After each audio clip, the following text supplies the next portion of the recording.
everyone, welcome back to another episode of Adoubting with Dion, where we try to clear some doubts about adulting. Oh, and today we're filming in the afternoon, so you can see that everything is very bright. Yeah, even though I have light from the outside, I'm still using lights. Grab a drink, take a seat, and let's begin. Today, let's talk about something that not everyone will go through as an adult, but I did it as a working adult, which is getting a university degree. I guess there are also quite a number of people who get that degree while becoming an adult, I would say. So for context, I'm actually sponsored under SAFRA for my bachelor's degree in communications at Singapore University of Social Sciences. Yes, it is a part-time program which is catered for working adults. I recently finished my last exam paper 3 weeks ago. It's quite stressful, but then it felt amazing, leaving the exam room and knowing that this is my last time ever taking a paper.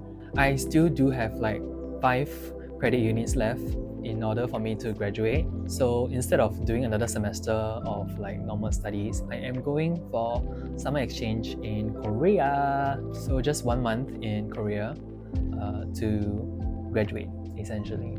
Let's go back to where it all began. Okay, I started my part-time degree in 2021. I think that's January or 2021. Of course, this is during the COVID period, and then there is circuit breaker and everything like that. So I was bored out of my mind, even though I was running my small business.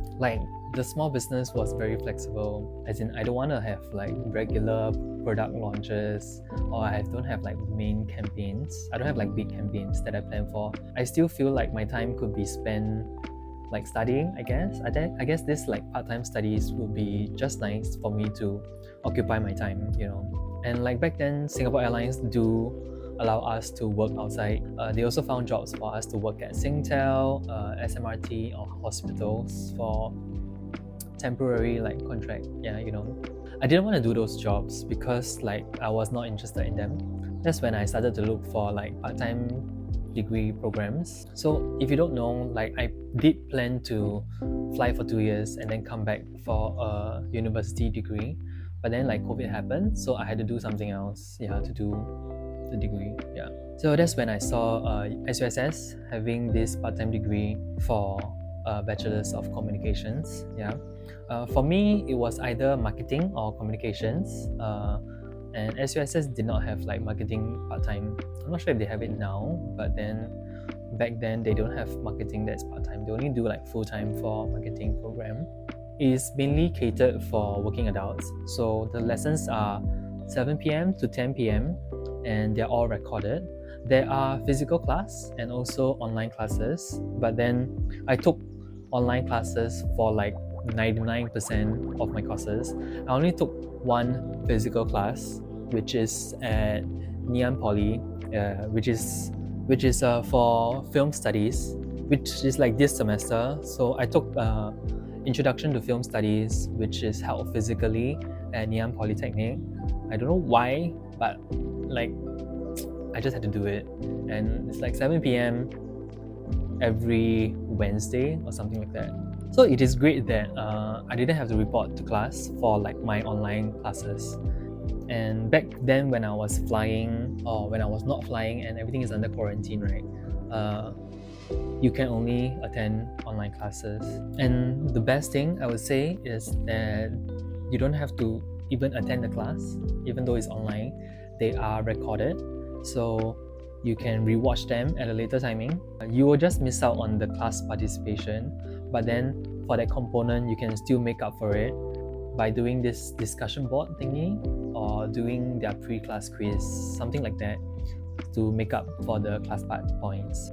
I still remember there was once I flew to New York for a flight, and then the class started after I landed. So when I checked in, I went for the class. I was almost dying, but still I was there for the class. I don't know why I did it, because I could have just rewatched it at a later time. Do manage your time if you want to take up this part-time program. When I started, I did apply for financial aid and bursary from the school website.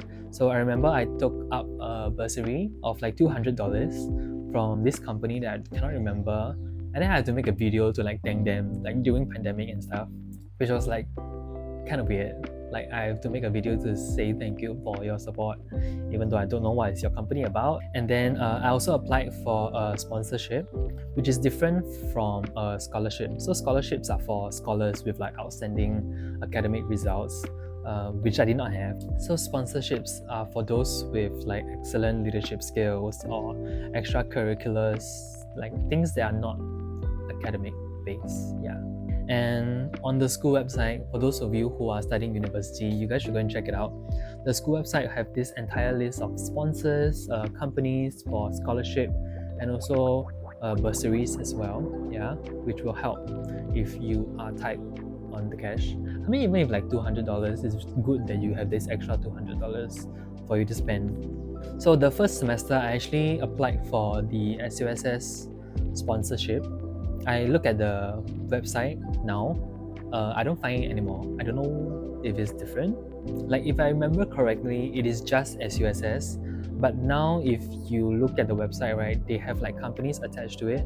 So like NTUC, SUSS, or like SUSS Home Team NS. So back then when I applied for the SUSS sponsorship, I did not get it because I realized that I was competing with the entire school. And the barrier of entry for the SUSS sponsorship is very low. The only requirement for you to enter is you just have to be a SUSS student. So I'm basically competing with the entire school. The second semester, I went for the SUSS-SAFRA sponsorship. This time I look at the fine prints, like who can enter and what is the criteria for you to enter and all. The barrier of entry is higher, which is good, I guess, because I have lesser competition, and the chances of me getting a sponsorship is actually higher. Yeah, so the criteria for you to apply for this SUSS-SAFRA sponsorship is that you have to be a SAFRA member, and then that criteria itself already eliminates half of my competition from the school, just assuming that half of the population is people who don't have SAFRA membership. Lucky for me, I actually signed a 10 years membership with SAFRA for their credit card when I started flying, because the SAFRA credit card don't have any annual fees when you have a SAFRA member. Yeah, so I just applied for it because I wanted a credit card and then collect some points. Okay, so even though that's the only criteria they have, they did state you must have impressive academic and co-curricular activity records, you must have strong language skills and demonstrable leadership qualities, you must not already be a degree holder. So for the sponsorship, it actually covers 80% of the course fee, and if you are above 42 years old, that is 92%. That's a lot. I don't think there's anyone that is above 40 watching this podcast, but if you are, let me know. And if you are PR, they do cover 60%. So the best part about this sponsorship is that there is no bond. You don't have to work for them after you finish the degree. And I look at the school website, right? So out of the 7 sponsorships that they have, 6 of them are bond free. So you can try them out. And so I actually applied for the study loan in the first semester as well. Study loan is basically taking up a bank loan from DBS, and then every semester when you pay for the school fee, you don't have to pay everything. So when you apply for courses, you have to pay for the school fees, right? You have to pay for the course fees. You can take up this study loan to pay for that first.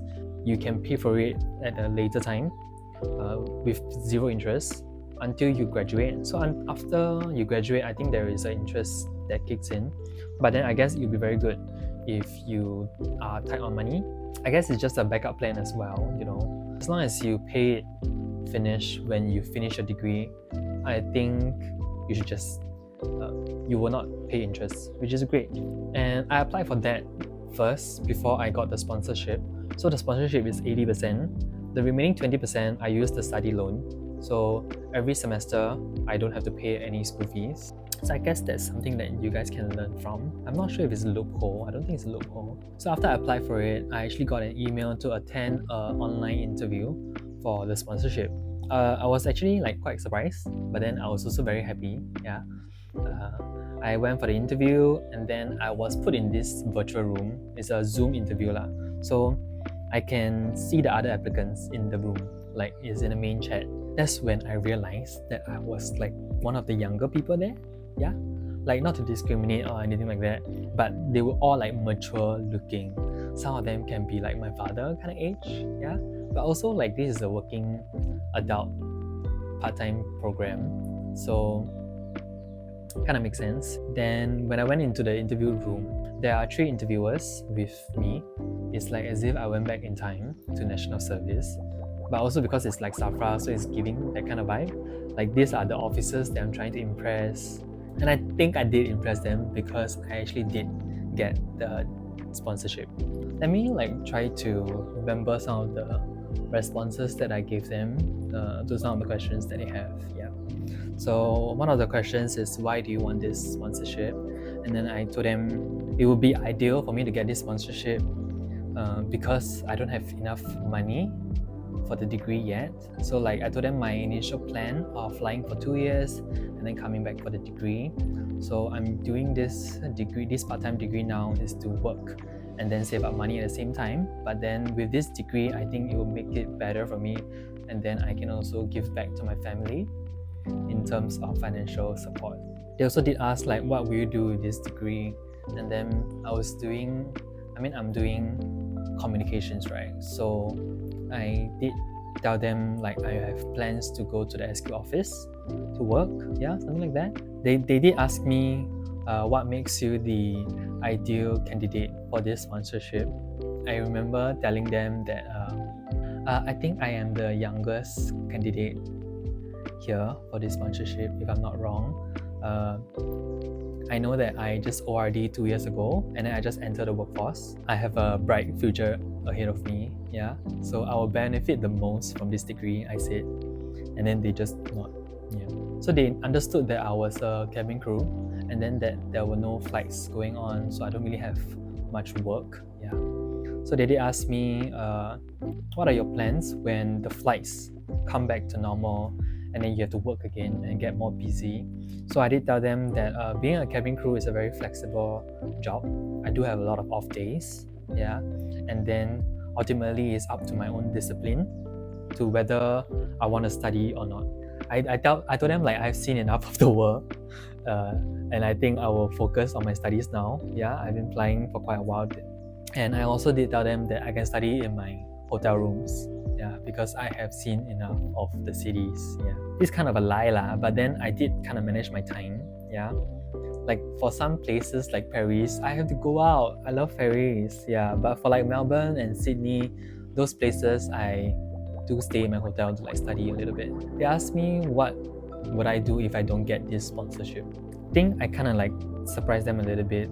I told them it doesn't matter if I don't get the sponsorship because I have already started my degree program. And this is actually my 2nd semester, which I am already paying for.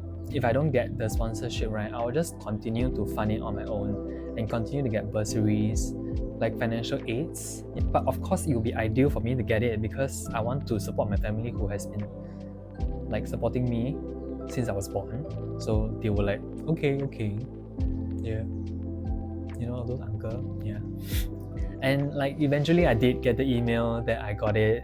So I was like damn happy. I remember I was like in my room. I was like, oh my god, I got free money. Not free money lah, but I like have to like a sponsored degree, you know. And I was like thinking to myself, that's like 80% of my school fees like paid, which is amazing. Like I guess this is one of the perks of being a SAFRA member or serving national service. Yeah, you don't have to pay bond because I've already like served the nation, I guess. I think why I also got the sponsorship is also because I'm an officer. Yeah, kind of cringy and cliche to say it, but like I served the nation as an officer, so I kind of did a lot for this nation. Yeah, not that I did a lot lah, but like I guess they can trust me in terms of my leadership and discipline.